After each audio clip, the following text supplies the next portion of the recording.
Welcome everyone to AURI Connects Webinar Wednesday, part of AURI Connects monthly online series featuring updates on the work that AURI is doing to foster long-term economic benefit for Minnesota through value-added agricultural products. I'm Dan Scogan, the AURI Director of Government and Industry Relations and your host on Webinar Wednesdays. The AURI Connects program is hosted by the Agricultural Utilization Research Institute in Minnesota.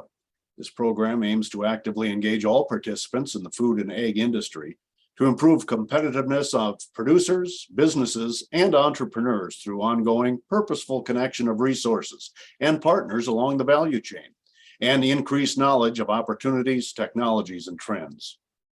Remember that this event is being recorded and archived and can be found at auri.org. Remember that you will be muted during our presentations, but you can send us your written questions through the Q&A portal on your screen. Today we have our version of Oktoberfest, a celebration of brewing in Minnesota. Joining the discussion today will be Jess Talley, the Executive Director of the Minnesota Craft Brewers Guild, Eric Anderson, President of the Minnesota Hops Growers Association, Marv Zutz with the Minnesota Barley Growers, and Juan Medina Bielski from RAR Technical Center. We'll start today with comments from Jess Talley, the Executive Director of the Minnesota Craft Brewers Guild. Jess was named the Guild's Executive Director earlier this year after 4 years with the organization. She oversees programming, promotion, and support services for the over 180 Minnesota craft breweries and brew pubs that make up the Guild. She became involved at Brewers Guild through her work with scientific societies, and over the past decade has worn many hats at environmental science and media nonprofits in Minnesota. Jess is passionate about supporting small businesses with resources they need so that Minnesota can become a national leader in independent beer quality, sustainability, accessibility, and culture. Then we'll turn to Eric Anderson, the president of the Minnesota Hops Growers Association. Eric has been growing specialty crops for the past 25 years. In 2012, he added hops as an experimental crop. In 2013, he planted his first acre. The farm currently has 5 acres of hops, of which an acre is still devoted to new variety trials and development. As part of St. Croix Valley Hops, he operates a licensed nursery providing hop plants to growers and gardeners. Eric is the current president of the Minnesota Hop Growers Association and is a member of the Wisconsin Hop Exchange, where he works on issues to ensure that hops have a future as a sustainable crop in the upper Midwest. Our third guest today will be Marv Zutz, the executive director of the Minnesota Barley Growers in the Red Lake Falls, Minnesota. In his role as the executive director, Marv works to promote the barley industry, hold annual meetings for producers and others involved in the industry to disseminate information and to plan activities to promote the industry. Marv is also actively engaged with the state's policymakers on issues that affect producers and processors. And then we will end the conversation today with malting scientist at RAR Technical Center, Juan Medina Bielski. Juan studied water chemistry in college, but then developed a passion for beer and homebrewing late in his college career. This passion eventually drove him to pursue a career in the world of brewing and malting.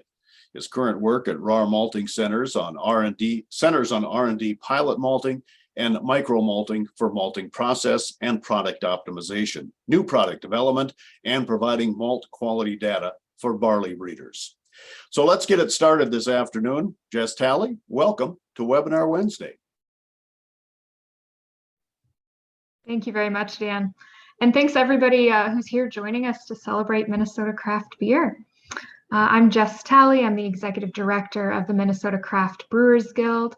You can see on your slide there our website, mncraftbrew.org. If you want to learn any more about our organization or what I say today, please check it out.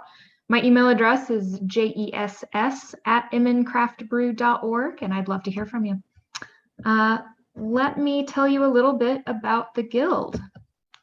I can get there we go. So we are a nonprofit member association made up of about 180 Minnesota craft breweries and brew pubs, as well as about 50 allied trade members. These are businesses that provide really valuable services like ingredients or legal consulting or things like that to our brewery and brew pub members.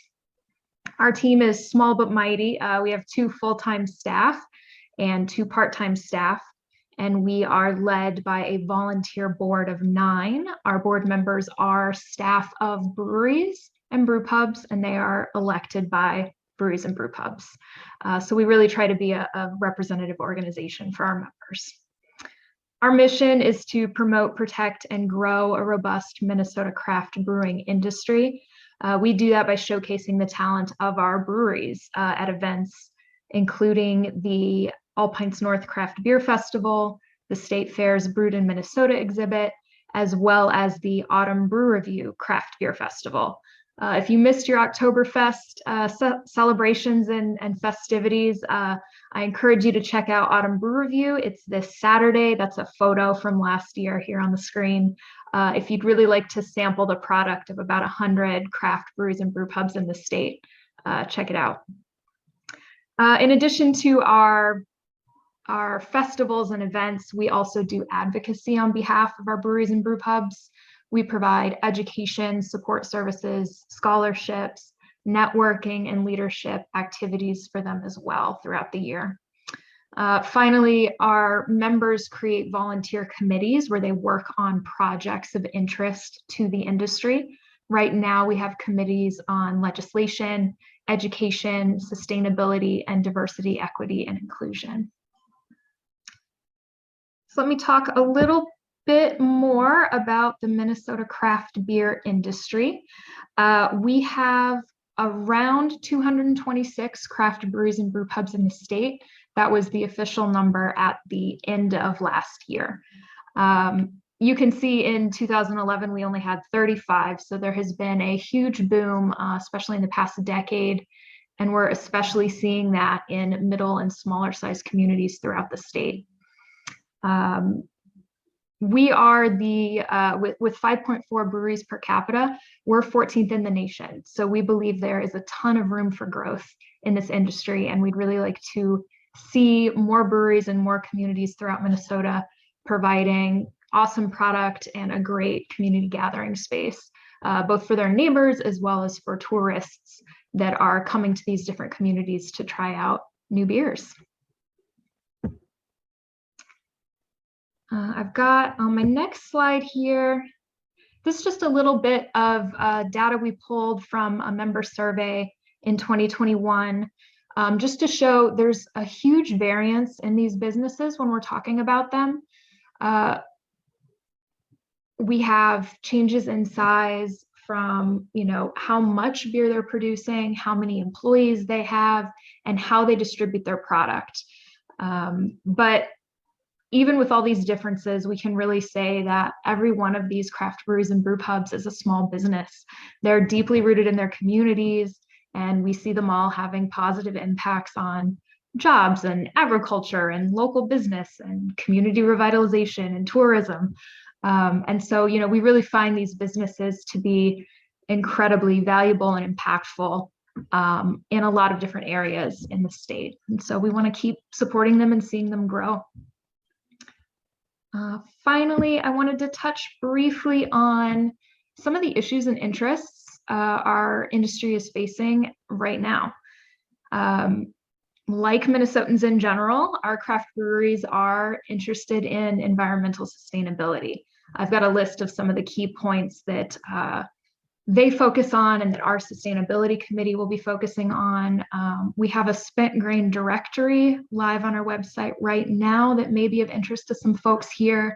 It helps connect breweries with farms and other small businesses to find a better use for spent grain that's created during the brewing process. Legislation is always a big, having a big impact on our members. There are always sort of new opportunities as public tastes change, as interest changes, and as laws change. So here in Minnesota, we've recently legalized THC beverages. There's been a big increase in demand for hard seltzers, for non-alcoholic beers, and our members are pivoting and being flexible and being creative to meet those interests and those needs. Finally, like everyone else, our breweries are facing a lot of supply chain issues right now, kind of at every stage of the process. But over the past couple of years, these small businesses have shown that they are creative, they're flexible, they're resilient. And so as they tackle these issues, as they continue to partner with businesses in their communities, nonprofits in their communities, things like that, we know they're going to continue to be resilient and creative and flexible. So we're really looking forward to seeing how they adapt and continue to produce a great product and provide a great space in their community for people to gather and have fun. So that's my quick overview. I look forward to questions anyone has. And like I said, if you have any interest in learning more about our organization, about our events, any of those sorts of things, please check us out at mncraftbrew.org. And with that, I will turn it over to Eric Anderson with the Minnesota Hops Growers Association. Thank you. I'm Eric Anderson. I'm with the Minnesota Hop Growers Association. We're a nonprofit that was set up for the educational purposes of educating hop growers, the public, and brewers about local hops. We're right in the transition point of feeling comfortable with growing the hops. We've been around for about 10 years, and we're transitioning into more of a focus on educating the public and breweries about what local hops can bring to their program. So what I'm going to do is this quick overview, kind of the last 10 years in growing hops, and the struggles maybe and the opportunities that growers do have. The hop market has traditionally, for small growers, lacked a market or a marketing arm, and we've also lacked the correct varieties to be growing to line up with what the craft beer industry is doing. We're growing public varieties, and the industry is being driven right now by public or private varieties. Minnesota right now has approximately 33 to 45 growers growing probably about 30 acres of hops. If you look kind of across the border at Wisconsin, there's about 45 growers over there growing about 100 acres. And right now, Michigan is growing about 400 acres. They've been as high as 800 acres of hops. Minnesota has been as high as 100 acres. We lost one farm that was an 80-acre farm. So we're back down to about 30 acres of hops.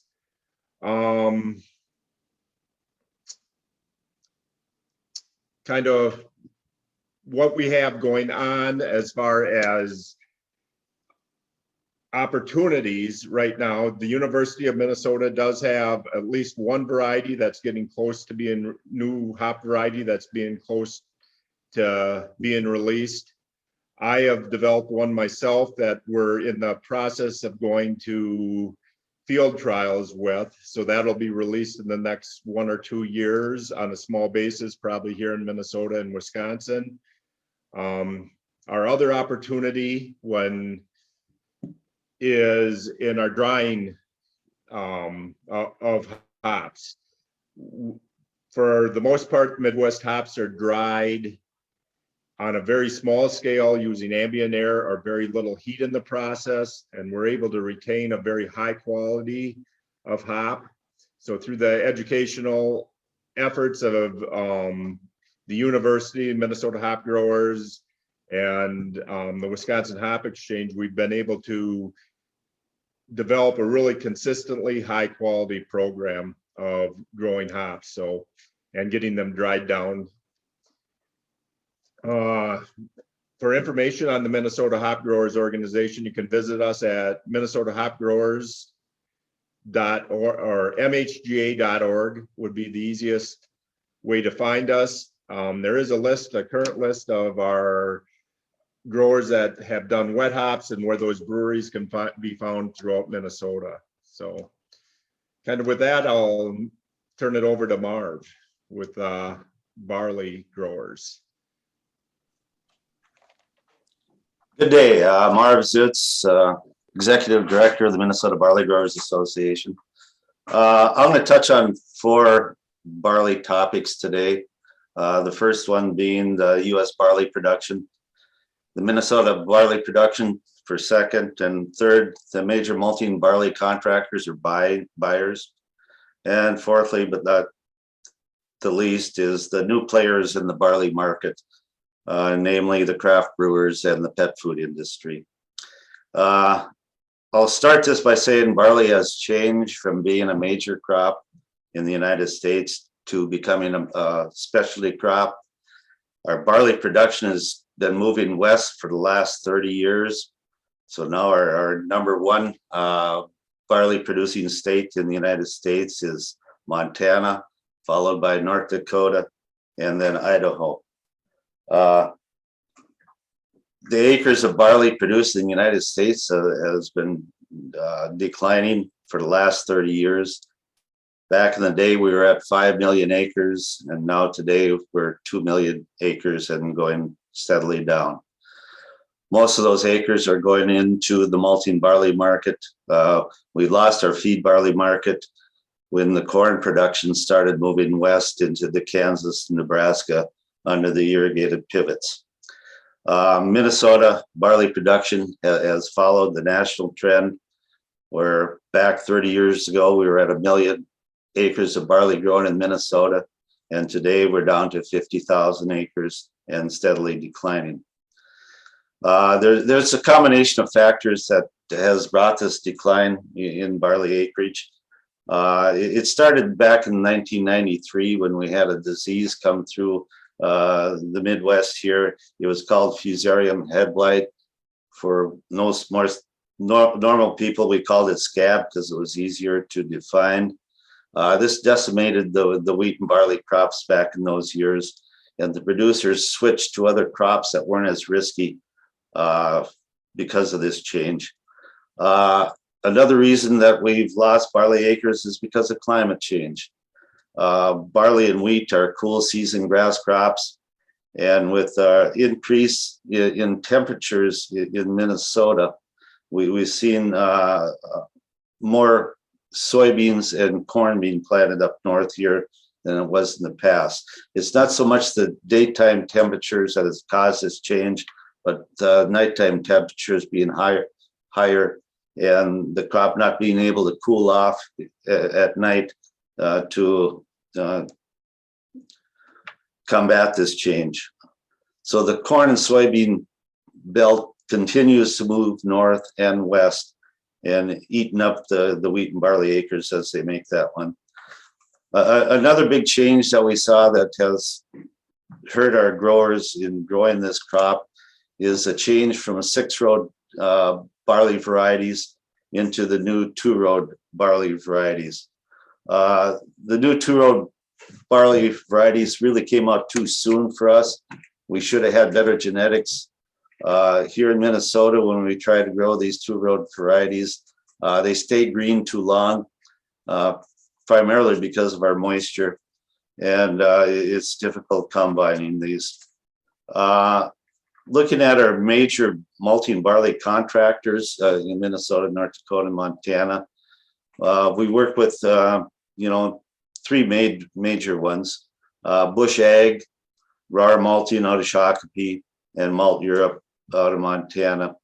We also do some specialty malts for the small craft brewers, mainly going through Brews and BSG, which is a part of RAR. That has been very helpful for barley production, both in Minnesota and in the United States. We have 2 new players in the barley market, like I'd like to talk about. One first is the craft brewers. Craft brewing, has been steadily increasing in the United States, as you saw from the previous slides. The pandemic really hurt the small craft brewers hard. Not so much the big guys, not the Anheuser-Busch's or the Miller Coors, but mostly the small craft brewers and the restaurant business. So we saw, people staying at home, they were still drinking the canned beer, but people not going to the restaurants or to the small craft brewers, our bottled beer and our keg beer production really declined. It has been steadily increasing now, So hopefully we're back on the right course there. The other group that we're starting to work with is the pet food industry.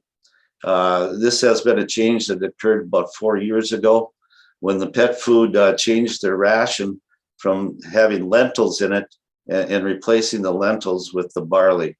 Over a third of the barley produced in Minnesota and North Dakota at the current time is going into the pet food market. I'd like to take credit for this, but it wasn't Marv Zutz that did it. It was just because lentils, which were in the pet food ration, was causing fatty hearts in the dogs and little kitties. And they replaced this with barley, and has been really a godsend for the barley producers out here. The barley specs for the pet food market aren't as strict as the malting barley specs. So the pet food people don't reject the barley that comes in with too high a protein or discolored or having other little spec issues. That's about what I have. Thank you. All right, thanks, Marv. And we'll get our final presentation in here, and then we'll go to a question and answer period. So if you do have questions for any of our guests about what they're dealing with, and if you want to get involved somehow, we have our Q&A portal open. You can put your questions in the Q&A portal, and we'll get to those after we hear from Juan, who is standing by, Juan Bielski, talking about what's going on at RAR Malting. Juan? Thanks, Dan. So I'll give you guys a quick summary of what we have in the RAR Shakopee facilities and kind of a connection to the greater breadth of the malting industry. So here at Shakopee, Minnesota, we actually have the second largest malting facility in the world, 6 malt houses. Most recently, we built the 6th one in 2016. We produce about 1,200 metric tons of malt daily. Primarily, we do the production of base malts, which comprise the largest portion of the grain bill for beers. But we do have also the ability to make some specialty malts of the kilned variety versus roasted malts, and I can explain that a little bit later. We do also process other grains. So barley comprises the vast majority of the grain that comes through, but we do also produce wheat malt with red and white wheat, rye malt, oats, and we've even done some sprouted wheat for flour milling. And some of those new products are the things that I tend to work on and support through my work here.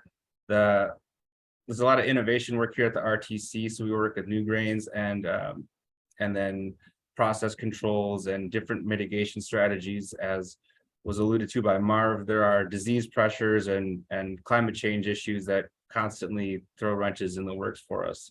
Additionally, here in Shakopee, we have Brewer Supply Group, which is really the ingredients distribution that does the majority of the work with the craft brewers. RAR Malting does the production of the malt, but then BSG handles, aside from malt, but also other ingredients such as hops and yeast and flavorings and things like that. We also have Coda Energy here. Malting is a very energy intensive process, and fortunately we have a renewable power plant here that uses actually agricultural byproducts and some of our own processed products such as malt rootlets and dust and clean out from the barley intake. And then the RAR Technical Center here, we feature a quality control, quality assurance laboratory, an R&D laboratory, pilot malt house, and a pilot brewery. So we are able to support lots of different functions for all of our business units. So I'll give a quick explanation here of what malting is, because I think for a lot of people it's kind of a black box. We have barley in the field that's then harvested, but then before it can be brewed into beer, it needs to be transformed into malt, which is really the crucial ingredient that allows beer to happen. So during the malting process, we develop and liberate enzymes, starch, and then the compounds that form flavor and color that really make beer what it is. And then it's essentially a very simple ancient process, 3 simple steps, and it probably developed through a happy accident a long time ago, kind of in prehistory. So the first step is steeping, where the grain is soaked and hydrated to about 45% moisture, somewhere in that ballpark. And then actually we just allow the grain to grow. So it's a controlled horticultural kind of situation where we're really just growing seeds and allowing the natural biology to take over. And what happens during that time is that the biochemical processes then carry forward the development of enzymes, and then those enzymes break down proteins and the cell walls that then allow the starch to be available during the brewing process later on. And the last step is the kilning, which is essentially a type of cooking process that happens. Warm air is applied, the grain is dried down, which allows it to be shelf stable, but also the heat develops color and flavor through the Maillard reaction. And this is the same reaction that brings the brown color to bread or meat that's cooked. You can see there, I put a picture of beers because all of those colors in the beer come from different degree of kilning or roasting of malt. So a little bit about the malting industry. Marv gave a good summary of what's going on with the barley, but I'd emphasize that we have been dealing with lots of vicissitudes in the barley supply chain. So a lot of the work that I do works with barley breeders trying to develop better varieties to be more resilient to some of these pressures like disease and drought, and even the growing season issues. So we have seen a lot of the displacement of that barley sourcing in our region through corn and soy, but we're trying to keep that resilient through the barley breeding programs.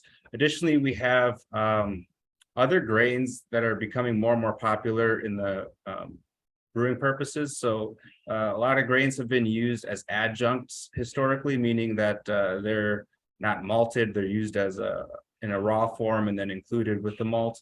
But increasingly, other grains like rye and oats are being used for malting and then as ingredients for distilling and brewing.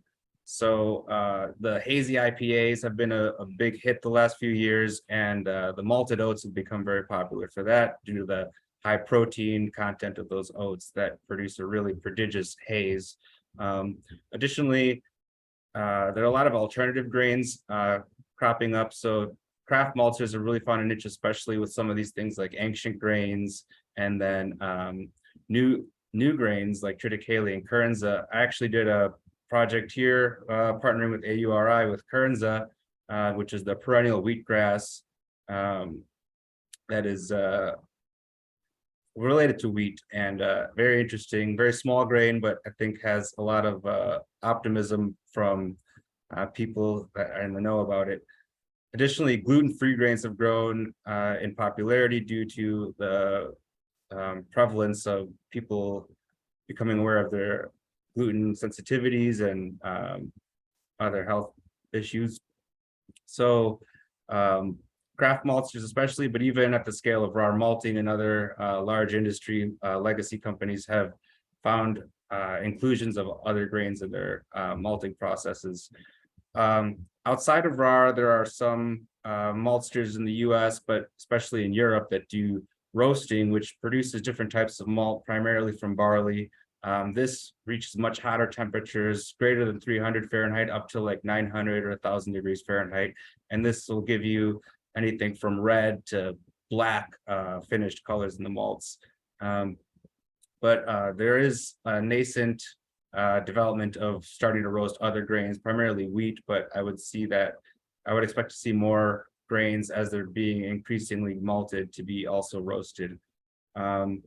And yeah, in Minnesota, there are a small number of craft maltsters, and you could visit the Craft Maltsters Guild online to get more information about craft maltsters, but there are much smaller scale in the tens of tons compared to hundreds of tons that we have here or are malting. And I think that's all I got for you. All right, Juan, thanks so much. And this is where we move to our Q&A portion of the day, of course, and opportunity for you to put your question in the Q&A portal. Before we move to that, maybe I should mention that 6 Minnesota breweries have a little reason to celebrate, as they brought home awards from the Great American Beer Festival in Denver, considered the nation's premier beer festival and competition over the weekend. Gold medals were handed out to Bent Paddle Brewing Company out of Duluth, Bent Paddle Dunkel Lager, a German dark lager, Insight Brewing out of Minneapolis with Avant, another hoppy lager, Forgotten Star Brewing Company out of Fridley with Dark Skies, another strong beer, and Ursa Minor Brewing out of Duluth with Equanimity, the Irish style red ale. Other breweries took home some silver medals, and if I could get my mouse to work again, I'd maybe be able to, here we go. Forgotten Star Brewing Company out of Fridley with Bonspiel Bach took a silver. The Pondtown Brewing Company out of St. Cloud with Drop Forge Milk Stout, a sweet stout or cream, and Wooden Hill Brewing Company out of Edina, Cold Shoulder German style Kelch. And those were the 7 that won awards in either gold or silver over the weekend. I just thought that might be of interest to some of the people. Now it's Q&A time, and maybe I'll get it started. I'm going to go back to Jess for just a second because I was surprised at the diversity of how the brewers handle their product. I think you had a slide up there about kind of the makeup of your membership, and everything from distributing on their own to hiring distributors. It really looks like the Brewsters are willing to handle their product in many different ways. Yeah, absolutely. I think some of the details and minutia of it can be a little bit confusing to the consumer here in the state of Minnesota. If consumers go to other states, they don't see some of the same barriers and restrictions that our members have to deal with. But really, a lot of those decisions just come down to what type of business they want to have. Some of our breweries have no interest in distributing. They like to be a taproom only space. Some of them, work heavily and focus heavily on distribution and retail partnerships, and have really fruitful, wonderful relationships with other businesses throughout the state. So it really does vary, and it's part of the maybe one of the interesting things about the nature of craft beer in Minnesota, is learning, those different models and how that may impact how you can access the beer, how you prefer to try those beers. And in many cases, it makes it what's so exciting when you go to an event, like a beer festival, where you can try a brewery that, maybe doesn't distribute their beer anywhere. But if you come to this festival, you have an opportunity to try their product for the first time. And that drives a lot of the tourism and the festival attendance and things like that in the state.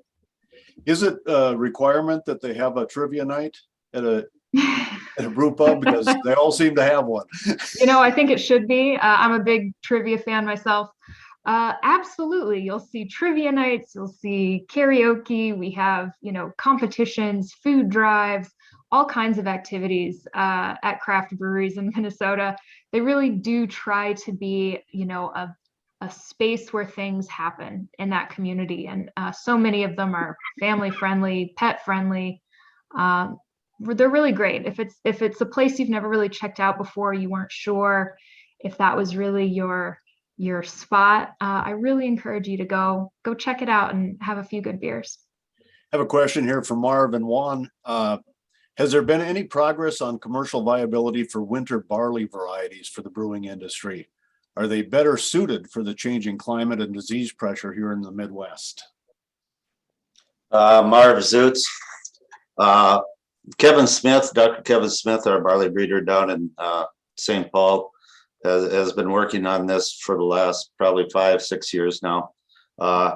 It's a long process, even with market-assisted selection and all the new technology that we have in barley breeding. It's still going to take 10 to 15 years to come out with a variety that not only fits well for the maltsters and the brewers, but also agronomically that the growers can grow it. As of now, no, we don't have any varieties that can overwinter here in Minnesota. We've tried it down in Colorado, in the mountains where the climate isn't so harsh, and it works well down there. But then when we move it up to the fields in Montana and Minnesota, it's easy selection because none of the plants survive. So it's coming, but it's going to be a ways off. Anything to add to that one? Yeah, just there's a glimmer of hope. There are some trial varieties that have overwintered a little bit. And the interesting thing about those new varieties that are being developed for winter barley is that they can be also planted as spring barley. These facultative varieties, which they can go dormant. So if they're fall planted, they can go dormant in the winter. But if they fail, they could be replanted in the spring. And I think that's some of the utility they're looking to incorporate into those varieties. But yeah, as Marv said, we don't have any varieties that have been released. There are just kind of some glimmers of hope in the breeding programs. The winter barley planting really is for other regions at this point. We have a really tough time here because of how cold we get, but then how inconsistent our snow cover is. And snow cover can be really crucial to insulating the ground to protect those nascent little plants. Eric Anderson, a question for you from me about growing hops. If somebody's watching our program today and might be curious or interested in joining the hops growers, how difficult is it to set up an acre or two? Or what should they know? What should they know going in? Typically in Minnesota, our growers are starting probably at an acre or less. It's the challenge is getting the trellis system set up. You're planting a perennial crop, not an annual crop. So all the issues that come along with weed control for perennial crops.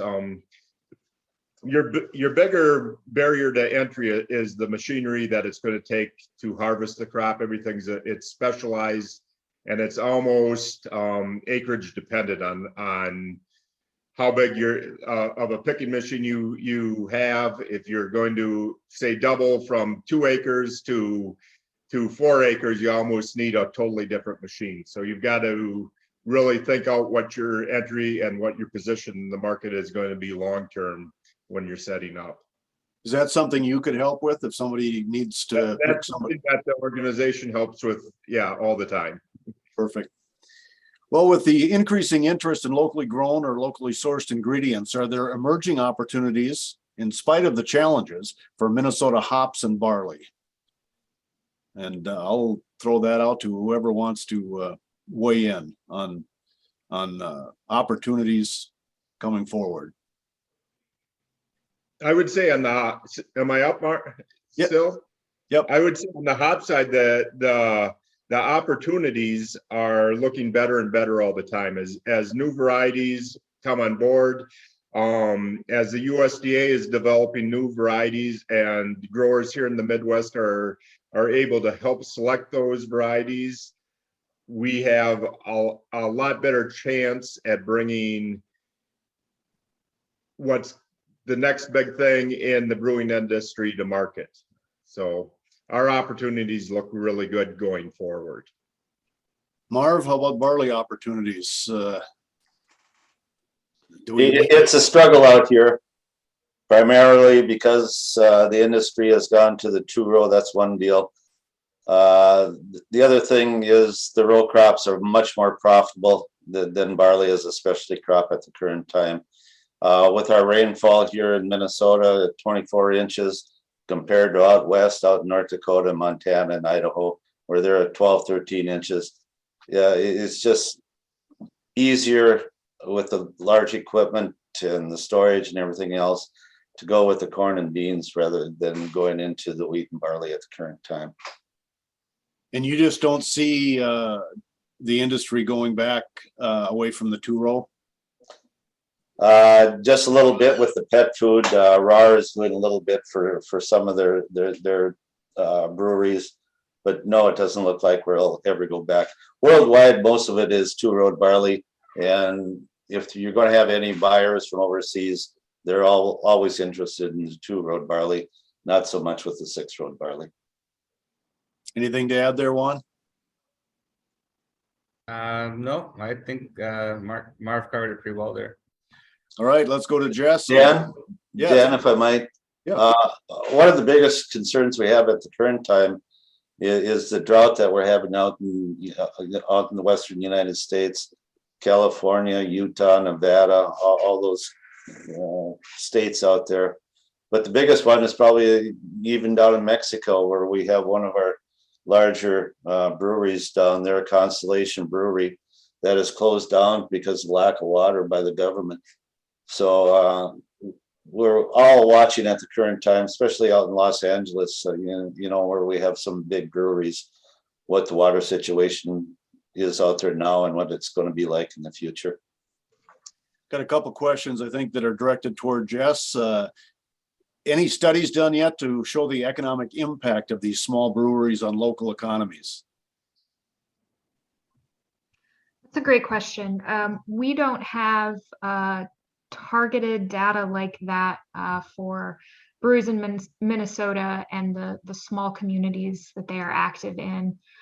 We don't have that data right now. It is something that we are hoping to gather, especially in the next couple of years, as we have recently had a law change in Minnesota to allow our small breweries a little more freedom in their ability to sell beer to go out of their tap rooms. And so we are hoping here in the next couple of years to do a lot more data gathering on the impact of that. As far as national stats go, I think some interesting information could be found by visiting the Brewers Association website. So the way that we are a guild for our state, there is a National Brewers Association. Their website is brewersassociation.org, and they have a host of resources on economic impacts, tourism impacts, things like that, both nationally, and then there's a bit of a breakdown state by state as well. So that may be a good resource. We have a listener today that may want to introduce new product ideas or ingredients to your membership. What's the best route to go there? I love that question. That allows me to talk about our Allied Trade memberships. So as we are here to support our members, we also try to connect them with other businesses and resources that may be of interest. So we have a membership type just for businesses like that. I believe we have 10 to 15 ingredient suppliers who are Allied Trade members of our organization. RAR is one of them. But becoming a member gives you some access to our brewery and brew pub members. We also have just advertising opportunities. If you want to host a webinar or put an ad in our weekly newsletters, things like that. We also have those options. All of that said, though, this is really a person-to-person industry.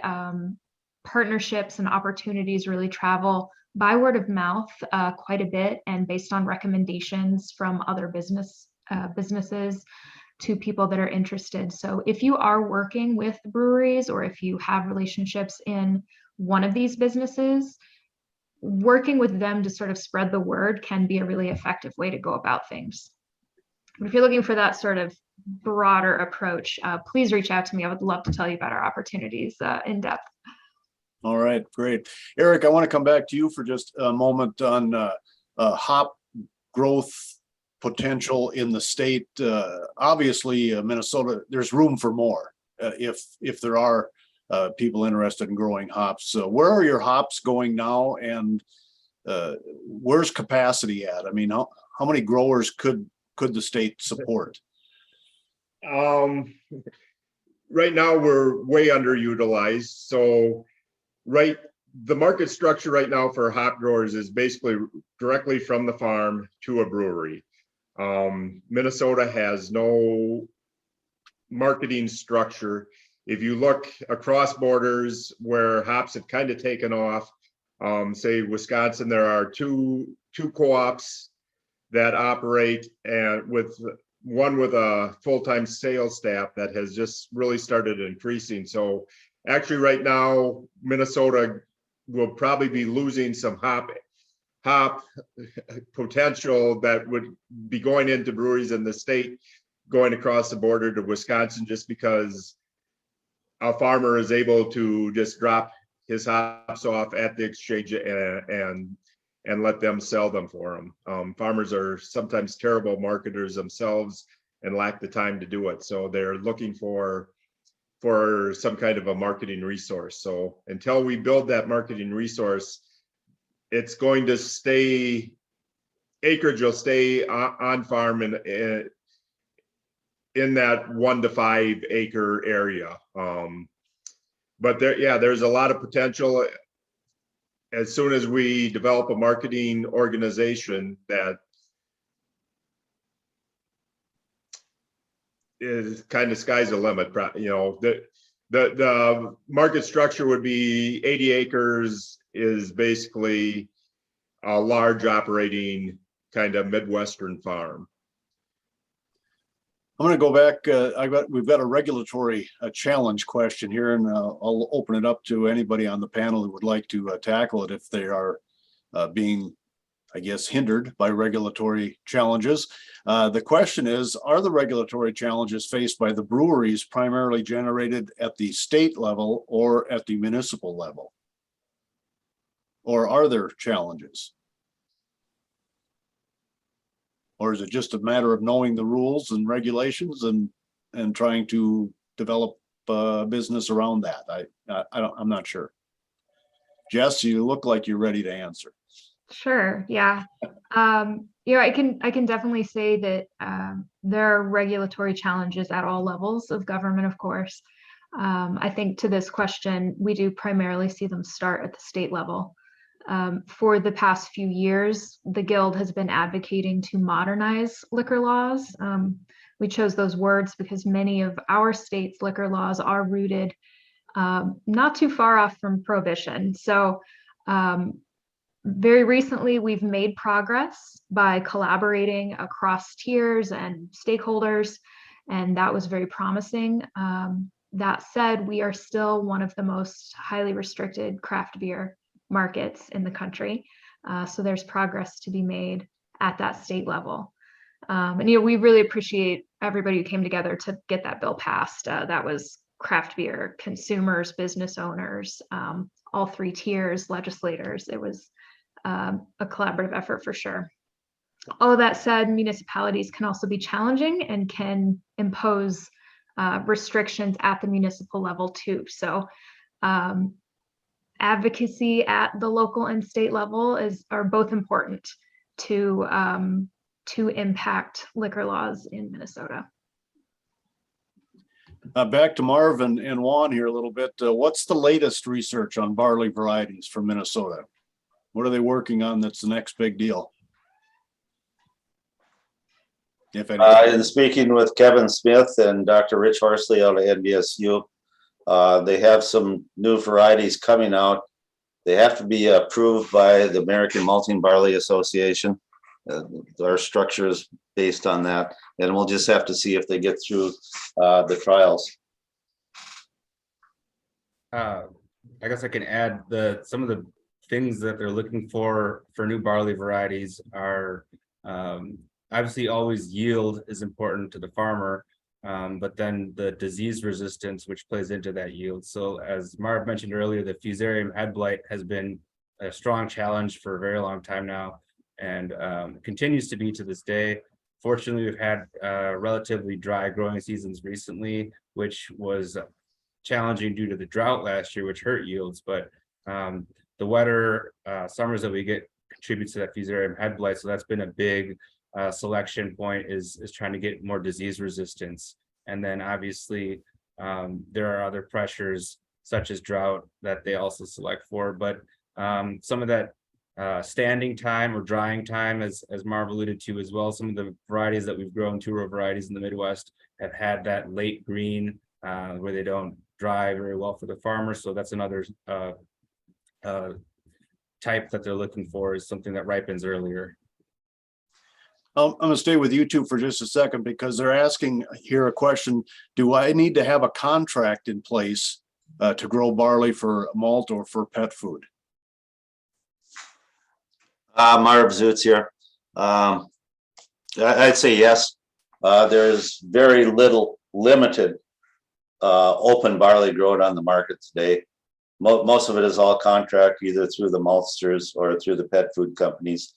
Here in Minnesota, North Dakota, our major ones are Tuffy's dog food down in Perham, Minnesota, and also a company over in Hillsboro that also does pet food contracting for barley. I'd like to say to Dan, you missed a couple beer that won award way back when. One was Grain Belt, and another one was Pig's Eye. I don't know if everybody remembers Pig's Eye, but back in the 1990s, when the craft brewers used to have their conventions, it was mostly down in Denver, and we were lucky if we could get 500 people to attend that convention. The last ones that I've attended out in Portland, Oregon, Philadelphia, Nashville, out in Washington, D.C., and in Minneapolis, they're in the thousands, approaching 18,000 after the pandemic. It's really fun to watch the growth in that market. Eric, I'm going to come back to you on a question. You talked a little bit about getting the hops dried properly. And then you talked a little bit about wet hops, I believe, if I was tracking your comments. What's the difference and why is one used and not the other sometimes? Or for the most part, the brewing industry wants hops dried down. So it's the farmer's responsibility basically to get hops dried and into a bale. Then they go to a processor where they're pelletized. And the brewing industry, for the most part, wants pelletized hops. On a small scale, kind of one-off beer every year, brewers will brew a wet hop or a freshly picked beer or hop that goes into a beer, and it's a wet hop beer. So right now, hops have just been finished in the last month. We finished up harvesting hops. And so some of those hops have made their way into wet hops out on the market. On our website, I think there's a list of about 25 different breweries that are featuring locally hopped beers here in Minnesota. So get out and find them, try them. You can visit our website at mhga.org to find that list of where those breweries are, what the beers are, and who the grower was. okay. Getting close to the end of our program here, I do want to ask one more question, and then I will give each of you the final word. And I want you to be thinking about the future for your particular industry that you're representing and what that might look like and what you see in the next 3 to 5 years. But our last question from a participant today, back to Marvin and Juan probably, but no, it just left my screen. Let me go and see if I can find it again. If you're a Minnesota farmer looking to diversify your grain rotation beyond corn and soybeans, what small grains or cereal grains do you recommend for the brewer market beyond barley? Would you recommend wheat, oats, rye, or something else? Yes. Probably wheat grows pretty prevalently in the Red River Valley. We get a lot of our red wheat from there. But the rye and oats have also increasingly become popular. So any of those would be a good choice for targeting the end user as a brewer. We have a hybrid rye marketing program up in the Roseau, Minnesota area. It's going down to the distilleries down in Kentucky. We went from 0 acres 4 years ago to 15,000 acres this past year. We're loading out unit trains out of Thief River Falls, Minnesota. So it's something that the grower might want to look into. Also, we're seeing a lot more oats growing up in northern Minnesota than we have previously. A lot of that is the industry is switching from Canada over to the United States, primarily from what happened during the pandemic, where they were having difficulty getting trainloads of Canadian oats coming into the United States. So they moved their production back into the United States. So those are two I'd probably have the grower look at. Well, I've really enjoyed the conversation today. So let's go around the table one more time. And Juan, I think we'll start with you and just look at the future for us, if you can, 3 to 5 years for RAR and the programs that they're involved with. What does the future look like? I think the future looks very good, strong. Craft brewing is still growing, even if it's slowing down a bit. There are a lot of opportunities that lie ahead with the constant innovation and creativity that happens there. So that allows for RAR to develop new products and have eager customers in that regard. And we have a good relationship with the craft industry where we are able to innovate and service their needs through our capabilities here. And it's a lot of fun. So I think the future's bright, and we're able to connect kind of all the components of the agriculture, the brewer, and the happy consumer at the end. Marv, how about from the barley side? I'm encouraged by the sustainable markets that we do have right now, with malting barley going through the major contractors and then to the breweries, but also looking forward to working more with the Craft Brewers Association. We've been doing this on both at the national level more so than on the state level, and we will continue to do this. Eric?